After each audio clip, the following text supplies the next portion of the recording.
Vamos a tener esta jornada provida. Voy a comenzar con una breve charla titulada Desmontando los mitos sobre el aborto. Son 10 puntos que debemos tener presentes para no dejarnos engañar por la cultura de la muerte. ¿Cuántos puntos voy a señalar? 10 puntos. 10 puntos que nos van a mostrar que de ninguna manera se puede permitir el aborto voluntario porque es un homicidio, es un asesinato y hay que respetar la vida en todas sus etapas. Entonces vamos a ir remarcando cada una de estas verdades. ¿Cuántas van a ser? 10. Y luego pueden ustedes intervenir al final de la charla. Si tienen alguna duda, una observación, un aporte, todo será bienvenido. Entonces, la primera verdad que debemos señalar es la siguiente.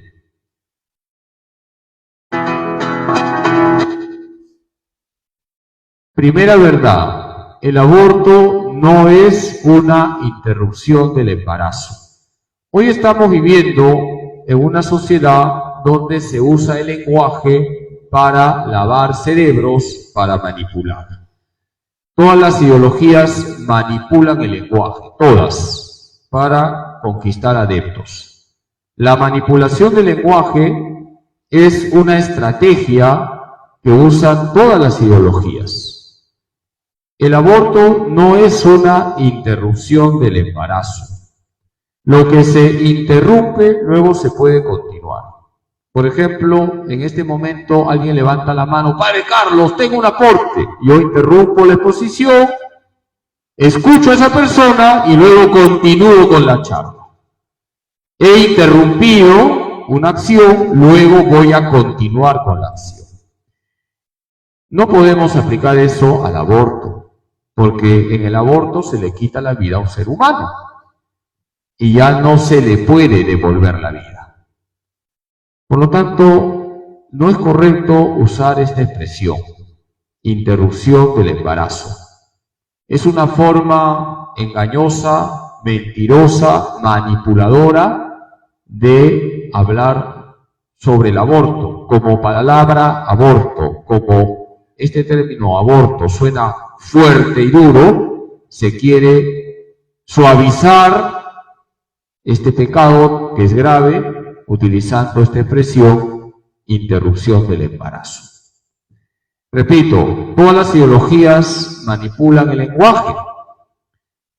Por ejemplo, la misma palabra género es una manipulación, porque el ser humano no tiene género, tenemos sexo. O eres varón o eres mujer. La palabra género es un artificio. Yo les pregunto, ¿existe la persona humana neutra? ¿Existe una persona neutra? No. O somos varones o somos mujeres. El que tiene cromosomas XY es varón, el que tiene cromosomas XX es mujer. Entonces la palabra género también es una manipulación del lenguaje. Otra forma de manipular el lenguaje, cuando se dice, por ejemplo, derechos reproductivos. Vamos a cuidar los derechos reproductivos de los adolescentes. Eso, diciéndolo sin anestesia, es repartir condones, repartir preservativos, repartir pastillas del día siguiente. Eso es lo que están haciendo. Pero se está manipulando el lenguaje y dice, no, derechos reproductivos. Y así podría seguir con otros ejemplos. Entonces, lo primero que quiero remarcar es que nunca llamemos al aborto interrupción del embarazo. ¿El aborto, pregunto, es una interrupción del embarazo? No. El aborto es un asesinato, es un homicidio. ¿Qué dice el quinto mandamiento? No matarás. No matarás. Y el aborto voluntario es un atentado directo contra la vida de un ser humano, el más frágil, el más débil, el concebido no nacido. Vamos con la segunda verdad. El concebido no nacido no es parte del cuerpo de la mujer. Esto es promovido sobre todo por grupos feministas. Algunas chicas dicen, yo hago con mi cuerpo lo que me da la gana, que por cierto, eso es incorrecto. Yo no puedo hacer con mi vida lo que me da la gana, porque eso se llama libertinaje. Y algunas mujeres dicen, yo hago con mi cuerpo lo que me da la gana y por lo tanto yo tengo el derecho al aborto, pero habría que explicarles que el concebido no nacido no es parte del cuerpo de la mujer. La mujer está cobijando una vida. La mujer está siendo ahí de un sagrario, podemos decir, de un ser humano. El concebido no nacido tiene ya una identidad, tiene un código genético.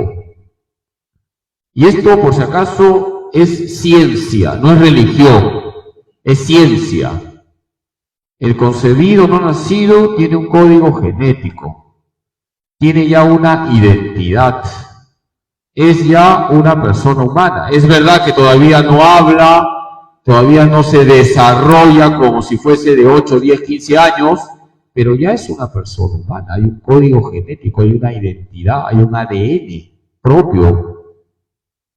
Ese ser humano, el concebido no nacido, está siendo cobijado por su madre, eso sí, está siendo cobijado, pero no es parte del cuerpo de la mamá.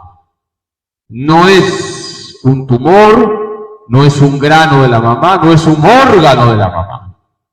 Está siendo cobijado por su mamá, quien es la primera responsable de cuidar la vida de su hijo. Por lo tanto, la segunda verdad es muy importante. El concebido no nacido no es parte del cuerpo de la mujer. No es un apéndice de la mamá. Es un ser humano que está siendo acogido por su madre. Vamos con la tercera verdad. El concebido no nacido es una persona desde el momento de la concepción. Esto tiene que ver con lo que he dicho anteriormente. Ya desde el momento de la concepción, desde el momento en que el espermatozoide fecunda al óvulo, ahí tenemos a una persona humana. Por eso defendemos la vida del concebido no nacido. Ya está concebido, todavía no ha nacido, pero ese concebido no nacido ya es una persona humana. Y si es una persona humana, es imagen y semejanza de Dios. Ha costado la sangre de Cristo. Tiene los mismos derechos que todos nosotros. Lamentablemente eso hoy en muchas legislaciones en el mundo no se reconoce. Por eso se ha legislado a favor del aborto. Porque no reconocen que el concebido no nacido es una persona humana. Incluso dicen a partir de qué mes es una persona humana. Es decir, que el hombre, las leyes civiles han decidido a partir de qué mes es ser humano. Antes, como no es ser humano, lo podemos extirpar, lo podemos matar, lo podemos eliminar. Por eso esta tercera verdad es muy importante. El concebido no nacido es una persona desde el momento de la concepción. Y desde el momento de la concepción es ya sujeto de derechos. ¿Cuál es el primer derecho, hermanos? El derecho a la vida. Ese es el primer derecho. Hoy que tanto se habla de los derechos humanos, hoy que hay tantas ONGs que hablan de derechos humanos y muchas veces de forma ideologizada, nos olvidamos que el primer derecho es el derecho a la vida. Y todo ser humano, desde el primer instante de su concepción, ya es sujeto de ese derecho, el derecho a la vida. Y nadie puede atribuirse la potestad de eliminar a un ser humano de forma arbitraria. Vamos con la cuarta verdad. Esto quizás es lo más delicado de toda la exposición, porque este argumento es muy tomado por los grupos abortistas para introducir el aborto en la legislación. Ni siquiera en caso de violación es lícito el aborto. La violación a una mujer es algo gravísimo, es un pecado gravísimo, y el culpable tiene que pagar la pena más dura, tiene que caerle todo el peso de la ley, esto que quede claro, porque es un pecado gravísimo abusar de una mujer, más aún si es menor de edad, si es una niña o un niño. Son pecados gravísimos, eso que quede claro. Pero no vamos a resolver el trauma de la violación de una mujer añadiendo un segundo trauma, que es el trauma del aborto. El Papa Francisco lo va a explicar de una manera muy ilustrativa. Cuando le preguntan al Papa Francisco en una entrevista, ¿por qué ni siquiera en caso de violación la Iglesia acepta el aborto? El Papa dice, nunca es lícito añadir un mal a otro mal. Y pone el ejemplo del sicario. ¿Tú vas a resolver un mal contratando un sicario? Creo que ese ejemplo es muy ilustrativo. ¿Vas a resolver el problema de la mujer que ha sido abusada, vejada, añadiéndole el trauma de la violación? No. Le vas a añadir otro trauma. Tenemos que acoger a la víctima, acompañarla espiritualmente, psicológicamente, acogerla, ayudarla a llevar el embarazo. Si no desea el niño, está la adopción. ¿Cuántos casos hay donde se le ha ayudado a una mujer que está en esta situación de embarazo por violación a salir adelante? Y también está el otro caso, se ha sometido a aborto a niñas violadas, a mujeres violadas, y luego no se han recuperado ni del trauma de la violación ni del trauma del aborto. Por lo tanto, ni siquiera en caso de violación es lícito el aborto, porque el aborto es un acto intrínsecamente malo. El aborto siempre es un asesinato, y además, ¿qué culpa tiene el inocente del pecado que se ha cometido contra su padre? Se está, podemos decir, desquitando hacia el inocente el pecado del agresor sexual. Lo que tenemos que hacer es acoger a la víctima, ayudarla a salir adelante. Vamos con la quinta verdad. Al condenar el aborto, la Iglesia no está imponiendo su fe. Esto es muy importante. El aborto no es malo porque lo dice la Iglesia. La Iglesia dice que el aborto es malo porque es malo en sí mismo. La mentira no es mala porque lo dice la Iglesia. Robar no es malo porque lo dice la Iglesia. Sino que porque mentir es malo, la Iglesia dice es malo. Porque robar es malo, la Iglesia dice robar es malo. Porque el aborto es malo, la Iglesia dice el aborto es malo. No es una cuestión de que la Iglesia quiere imponer su fe. Es una cuestión de humanidad. Por eso hay muchas personas que no son católicas, y no estoy hablando solamente de los evangélicos, incluso hay personas no creyentes que están en contra del aborto porque se han dado cuenta que es un asesinato, que es quitarle la vida al más inocente, al más frágil, al más débil. Por lo tanto, cuando la Iglesia dice no al aborto, no está imponiendo su fe. Por supuesto que nuestra fe católica nos dice no al aborto, nos habla del decálogo, ya hemos hablado del quinto mandamiento. ¿Cuál es el quinto mandamiento? No matarás. Por supuesto que forma parte de nuestra fe y de nuestra moral católica decir no al aborto. Pero además, el aborto es un acto inhumano. Y toda persona de buena voluntad, de recta conciencia, independientemente de su religión, va a decir no al aborto. Si una persona tiene buena voluntad, es defensora de la vida, independientemente de su credo religioso, dirá no al aborto. Por eso es bonito cuando se hacían las marchas por la vida, ¿se acuerdan? Nos uníamos con los evangélicos, nos uníamos también con otras comunidades que no eran católicas, porque no es una cuestión de fe católica, es una cuestión de humanidad, es una cuestión de defender la dignidad del ser humano sea quien sea. No es una cuestión de religión.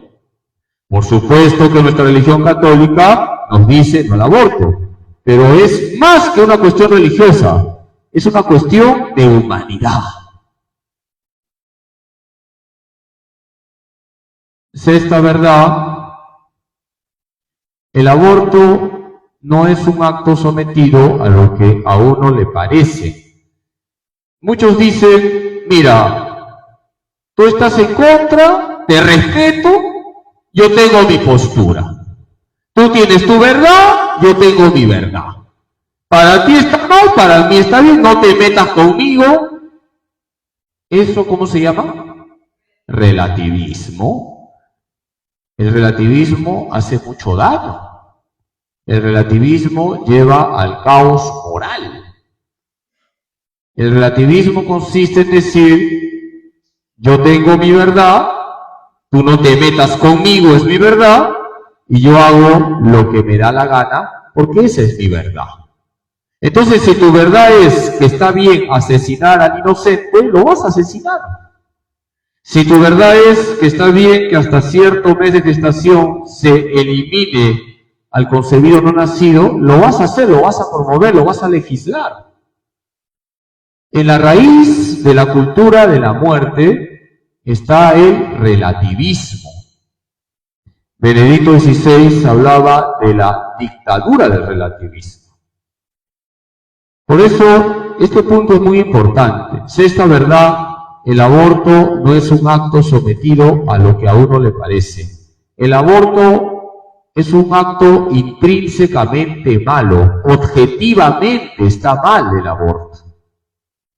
La moral es objetiva, no es subjetiva. Esto es bueno explicarlo. La moral es objetiva.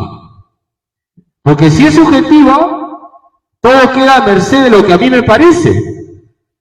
Pongo ejemplos. Objetivamente, un adulterio está mal. Eso es algo objetivo. Pero si yo lo hago subjetivo, no, para mí, no está mal. Es más, uno escucha a veces, ¿no? Pero, y lo escucha de las mujeres, pero, padre, así son los hombres, son mujeriegos. Oye, un momentito. Objetivamente, sacarle la vuelta a la esposa está mal. No justifiques. No caigas en el subjetivismo. La moral es objetiva, no es subjetiva. Y objetivamente, el aborto es un acto malo, es un asesinato, es un homicidio, es un atentado directo contra un ser humano. Por lo tanto, el aborto no está sometido a lo que a mí me parece. Es un acto objetivamente malo. Vamos con la séptima verdad. No existe el aborto terapéutico, debe buscarse salvar las dos vidas. Otra forma en la que se ha introducido el aborto en la legislación de muchos países es comenzando por el aborto terapéutico, que en realidad no existe porque es una contradicción. A ver, terapéutico viene de una palabra griega, terapeuo, que significa curar. Curar. Ningún aborto cura. Todo aborto es quitar la vida. Entonces, es absurdo decir aborto terapéutico. ¿Cómo vas a curar, cómo vas a sanar si estás eliminando una vida? No usemos esa expresión, aborto terapéutico. Otra cosa es cuando está en peligro la vida de la madre por un embarazo. Esa es otra cosa. Pero decir aborto terapéutico y aprobar de esa manera el aborto en ciertos casos, porque así se ponen las legislaciones, es puerta de entrada para luego legislar a favor del aborto. ¿Qué es lo que pasa cuando está en peligro la vida de la madre? La Iglesia dice que hay que buscar salvar las dos vidas. Y si en ese proceso donde se busca salvar las dos vidas se pierde a la criatura, se pierde al niño, no es aborto voluntario, no es aborto directo, es involuntario, ahí no hay pecado. Pero se ha procurado salvar las dos vidas. En cambio, estaría mal que por salvar la vida de la madre vaya directamente a eliminar al concebido no nacido. Y así, entonces, no se justificaría de ninguna manera la intervención porque está yendo a matar. En cambio, cuando hay un proceso médico, y en ese proceso médico donde se busca salvar las dos vidas, lamentablemente se pierde la vida del niño, ahí no ha habido intención, no ha habido voluntariedad de quitarle la vida al concebido no nacido. ¿Ya? Entonces, el criterio siempre es buscar salvar las dos vidas, nunca ir directamente a eliminar al concebido no nacido. Por lo tanto, no es correcto cuando hay algún peligro en la mamá que el médico directamente vaya a eliminar al concebido no nacido. No, eso es un aborto voluntario y eso es pecado, y es algo grave. Vamos con el octavo punto. También muchos dicen lo siguiente: yo estoy en contra del aborto, padre, pero vemos que muchas chicas están abortando clandestinamente, entonces, para esas chicas, que se legisle. Entonces habría que decir, oye, también se vende droga, ¿no?, en las calles. Entonces que se legisle, pues. ¿No? Hay prostitución en muchos lugares, en muchas esquinas, entonces que se legisle a favor de la prostitución, a favor de la droga. El hecho de que se dé acciones malas no significa que tiene que legislarse a favor de ellas. Muchos sostienen este argumento, ¿no? Si ya se están cometiendo muchos abortos y muchas clínicas incluso clandestinamente ofrecen abortos y muchos consultorios ofrecen abortos, pues ya que se legisle para que no sea algo clandestino.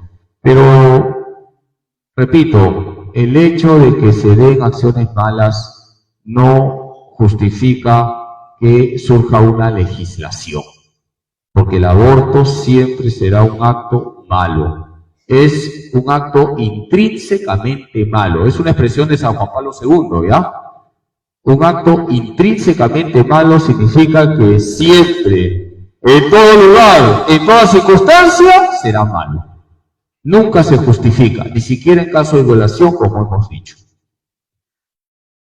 Vamos con la novena verdad.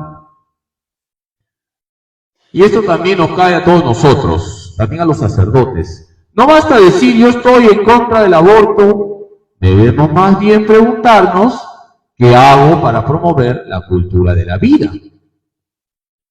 Porque como católicos y como personas de buena voluntad que queremos ser, por supuesto que decimos no al aborto. Pero no basta decir no al aborto, la pregunta es, ¿cuál es la pregunta? ¿Qué hago para promover la cultura de la vida? ¿Qué estoy haciendo? Yo como sacerdote, usted como laicos. ¿Qué estamos haciendo? ¿Qué iniciativas estamos tomando? De repente conoces una chica que está encinta y se está planteando abortar. A ver, ¿qué haces? Ahí está tu apostolado. De repente conoces un familiar que es pro aborto porque de repente no está bien formado, porque está metido en el mundo, en la mundanidad, porque está con las ideas de moda. A ver, ¿qué haces? A ver, ¿qué apostolado haces? Por eso es importante que nos comprometamos en difundir la cultura de la vida.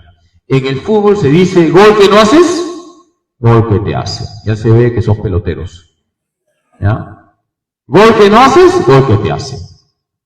No basta una actitud de no. Tenemos que avanzar. A ver qué voy a hacer. Dejamos una red provida. Hay que tejer esa red. Hay que difundir los valores. Hay que difundir el evangelio. Hay que difundir la buena noticia.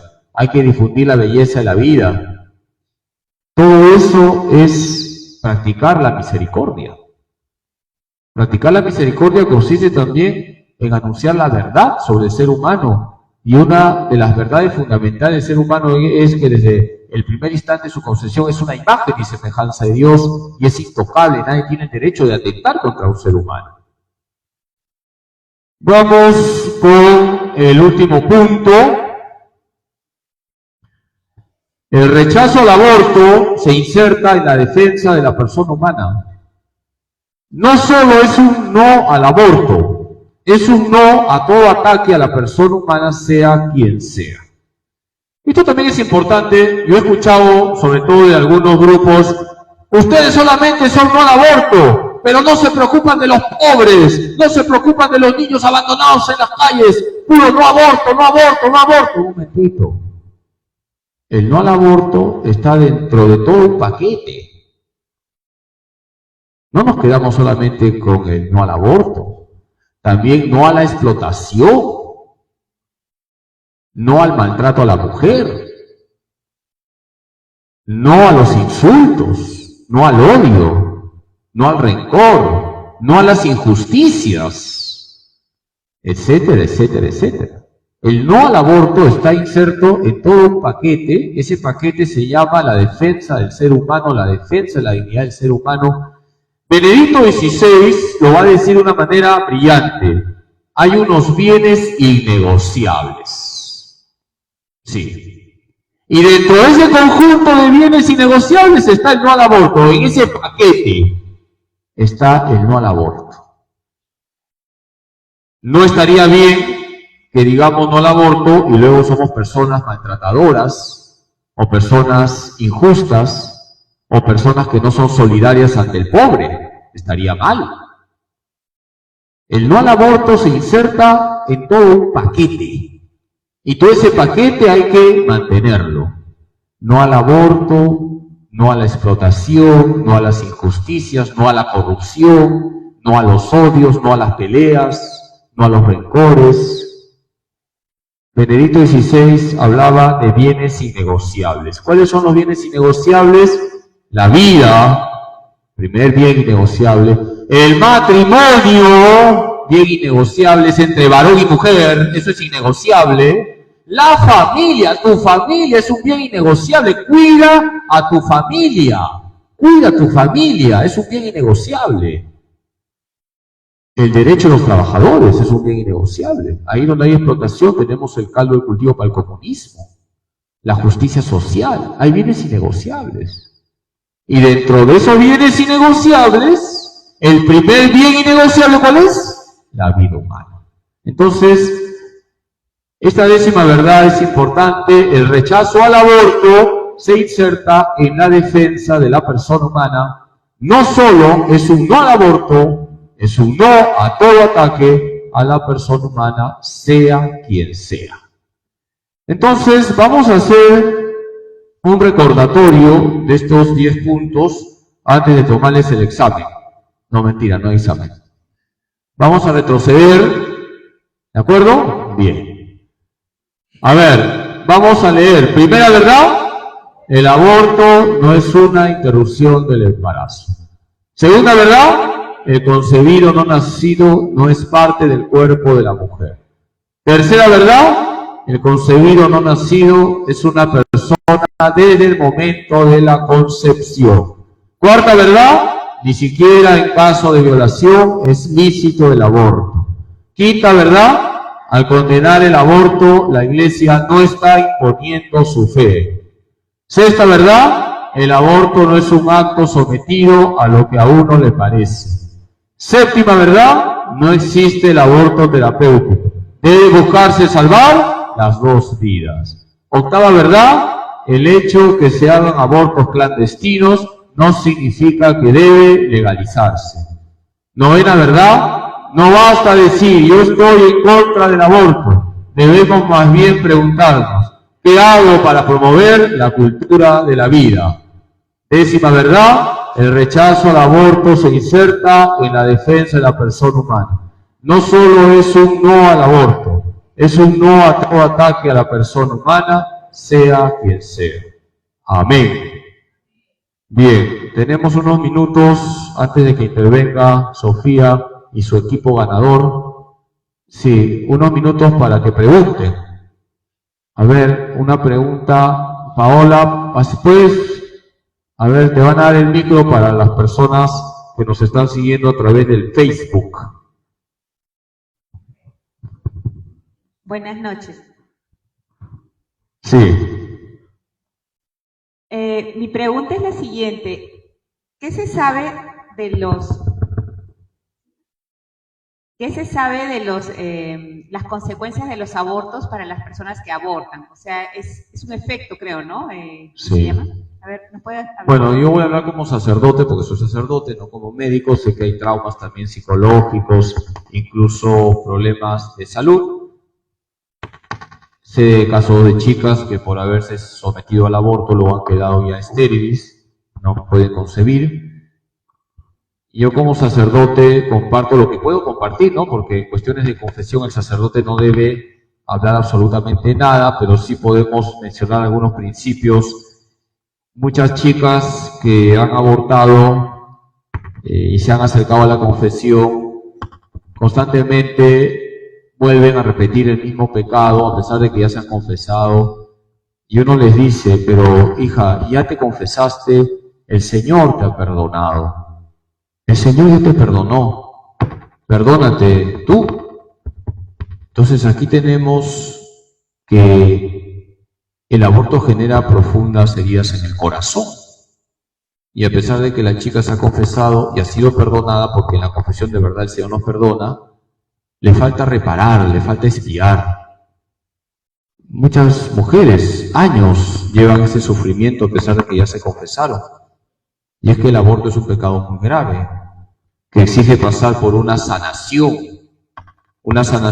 donde intervienen los sacramentos, la Eucaristía, donde tiene que intervenir la oración a la Eucaristía, y también el acompañamiento espiritual, y en algunos casos psicológico.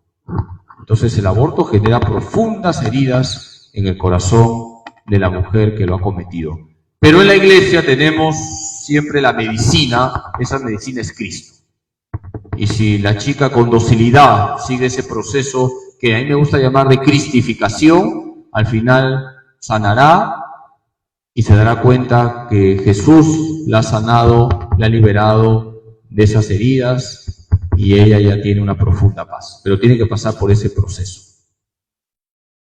Padre, una preguntita. A veces la gente en las parroquias dicen, pero se está haciendo esa actividad provida en las calles, sea cual fuera, ¿no?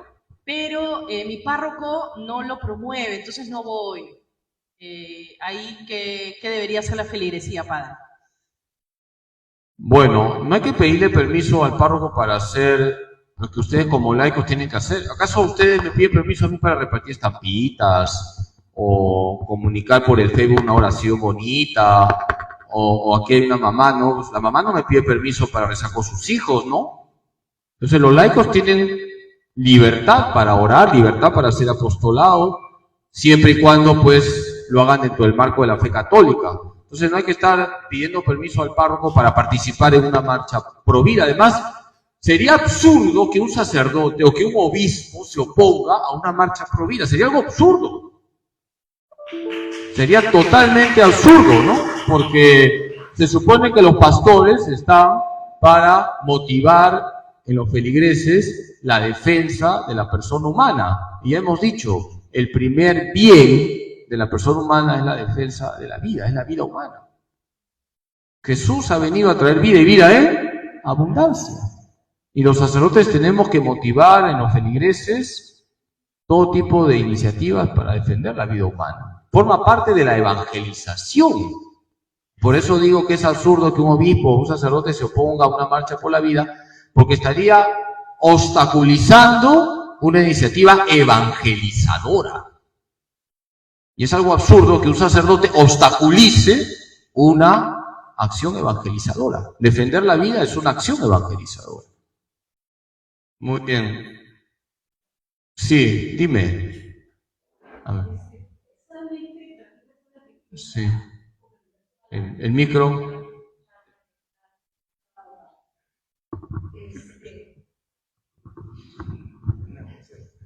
Gracias. Sobre todo dirigirme a los jóvenes, ¿no? Los jóvenes que necesitan argumentos para poder tomar decisiones, ¿no?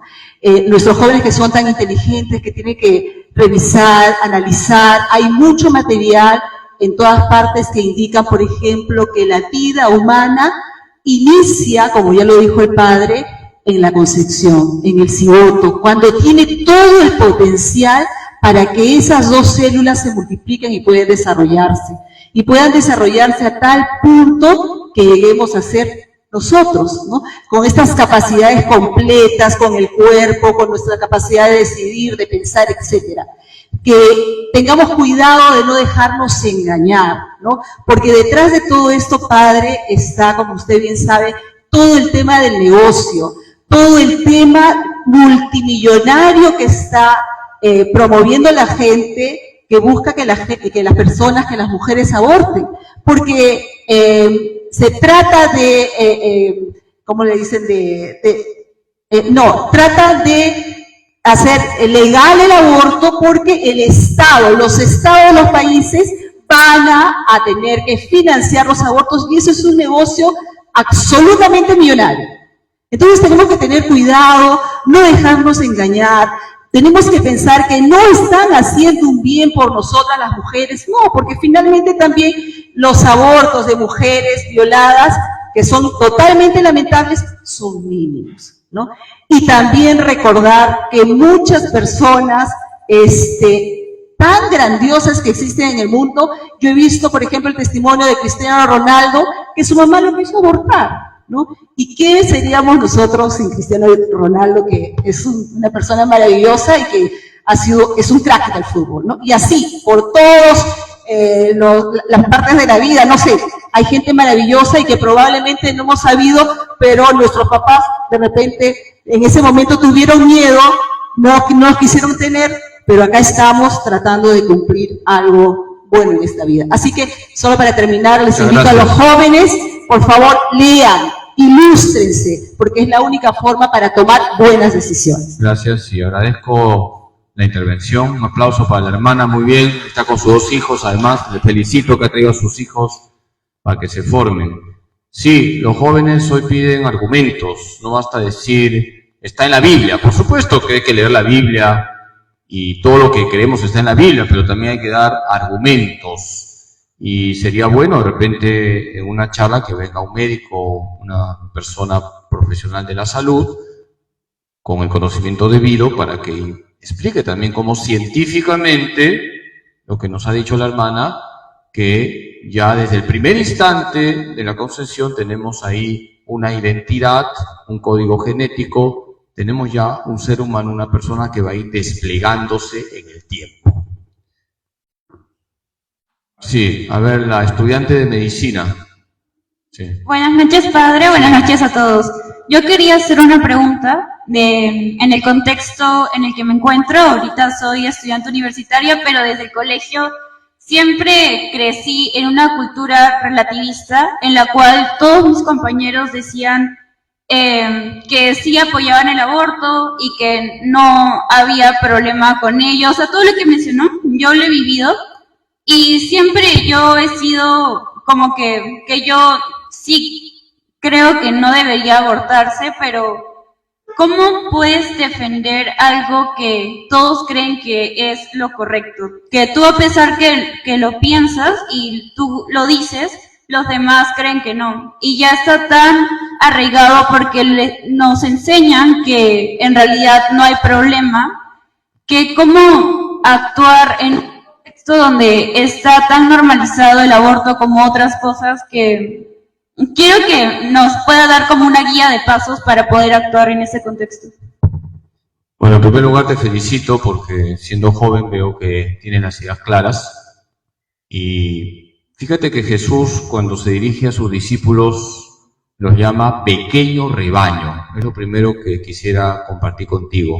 ¿Cómo nos llama Jesús? Pequeño rebaño. Jesús nunca habla de que vamos a ser una mayoría. Es lo primero que te digo. Considérate dentro de un pequeño rebaño y ese pequeño rebaño que sigue a Cristo, que es fiel a Cristo, tiene que ir siempre en contra de la corriente. Tú no te sientas menos porque eres de la minoría.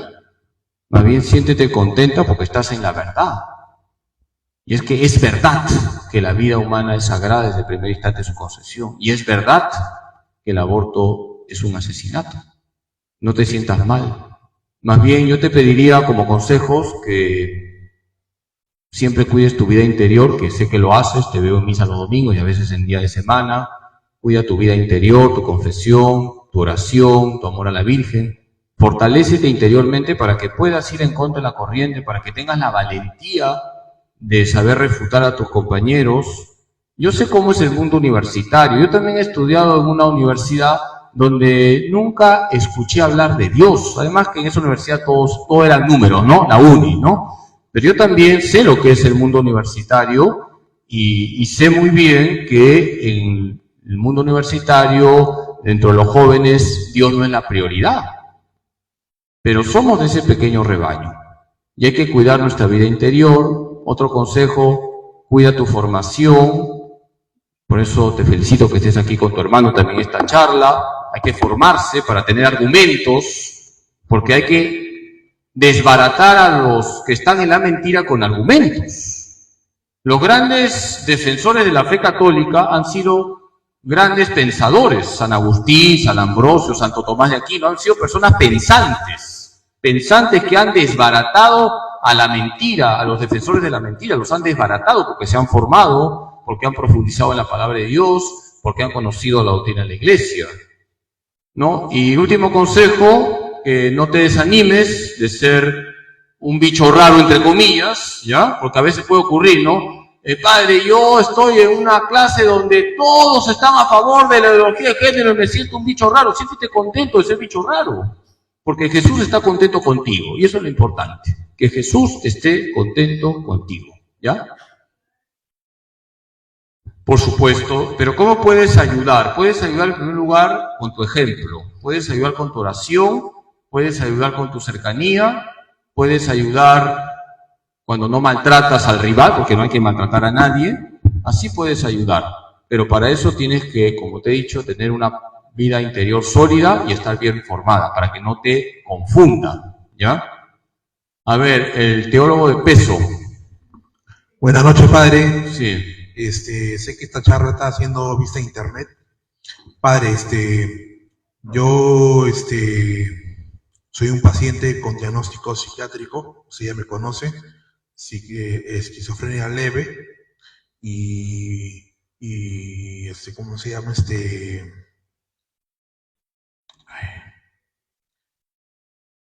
Epilepsia. Epilepsia. No, ya te saqué. Y quería yo, ¿cómo usted le puede hablar a los médicos psiquiatras, que es en mi caso, de mi médico, cuando yo le dije, y usted sabe que en el mundo católico, para los varones, es como contra el sexto y noveno mandamiento, ir, cometer y desear actos impuros. Entonces, ¿cómo se inserta el aborto en un varón? O sea, mejor dicho, ¿cómo está un varón pro aborto, que se dice no aborto, pero que es pro aborto, cuando le recomienda a sus pacientes, como a mí, a ese psiquiatra, que le diría, no voy a decir el nombre porque no hay que decir el nombre, pero que dice, doctor tal, yo miro a una mujer y la deseo con tal deseo que no puedo ir a burdeles porque eso es una fornicación. Ya, tranquilo. Y me dice, no, ya bueno, mastúrbate. Ya te entendía. Ya. Bueno, está confesando públicamente el hombre. Ya. A ver, lo que tú has dicho es cierto. Muchos psiquiatras, muchos médicos, muchos psicólogos en temas de sexualidad no siguen lo correcto, no siguen lo que debería seguirse, que está en la palabra de Dios, sino que siguen lo que el mundo señala como normal. Entonces, yo te diría, tú eres un hombre de fe, un hombre que reza, un hombre que reza su rosario, y te veo rezar el rosario, y tú sabes muy bien dónde está la verdad. Entonces, tú tienes la capacidad, aunque tienes enfermedades psiquiátricas, de discernir, y por eso has hecho esta intervención, que me parece interesante, ¿no?, para poder aclarar. Cuando un médico, un psiquiatra, un psicólogo dan recomendaciones que van en contra de la ley de Dios, no se hace caso, punto. Tú sabes muy bien que ver pornografía es pecado, sabes muy bien que la masturbación es pecado, sabes muy bien que la fornicación es pecado. Y si un psiquiatra, un psicólogo recomienda eso, porque sé que algunos recomiendan, tú simplemente dices, no, es más, cámbiate de psicólogo, de psiquiatra, porque esa persona no te va a llevar al cielo, te está llevando al infierno con esas recomendaciones. Es lo que a mí me gusta decir, los portavoces de Satanás, porque te están dando recomendaciones que te están arruinando, porque te están llevando al pecado. ¿De acuerdo? Más bien deberías decirle al psiquiatra, doctor, concéntrese en lo técnico. No he venido a que me dé recomendaciones sobre mi sexualidad. Usted concéntrese en lo técnico. ¿Qué pastillas tengo que tomar para estar tranquilito? ¿No? ¿Ya? Aquí el teólogo Eduardo Limonchi. Pásale el micro, por favor, Sergio. El místico. El hombre se transfigura todos los días. No, Ya. Ya. gracias. No, respuesta a la señorita que ha preguntado cómo hacer, ¿no? Estamos en una cultura ya... Pon el micro en la boca. Tantas personas estamos, tengo buena voz. Yo necesito, bueno, ya, gracias. Tengo buena voz. Ya. No, ya. Entonces, como ella estaba preguntando, la pregunta que ella dijo, ¿no? ¿Cómo hacer con los jóvenes que están En un ambiente contrario, sí. Claro, una forma, yo escuché una vez que un sacerdote dijo, en un colegio, que todos decían, todos están a favor del aborto, todos los jóvenes, muchachos, los escolares, el aborto. Entonces, ya, muy bien. Trajo la película. Puse la película de aborto, entonces los niños vieron lo que es un asesinato, un homicidio, y cambiaron de opinión. O sea que una forma también sería, ¿no? Mostrar una película. Un video, ¿no? Porque no están, claro, el aborto, cuando uno ve la realidad, lo que es el aborto, lo que es un homicidio, se lo ve la película hay películas sobre el aborto, entonces, vieron la película, entonces uno ve, entonces, ¿cómo es el, ¿no? Entonces, el aborto, que es un homicidio, cómo se mata al niño, entonces, van a cambiar, la mayoría que son rectos van a cambiar de opinión. Eso es una forma. Otra forma también que preguntó la señora que se fue, dijo, las causas de...